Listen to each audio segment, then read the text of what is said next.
నాయకులారా గట్టిగా మాట్లాడండి.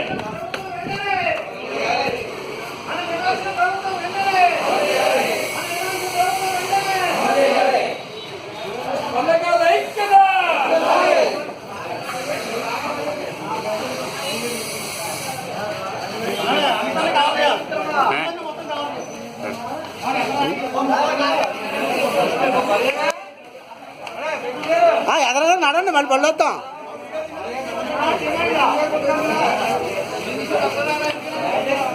క్వాలిటీ తగ్గింది వద్దాం ఉంటే చూద్దాక బళ్ళే కదా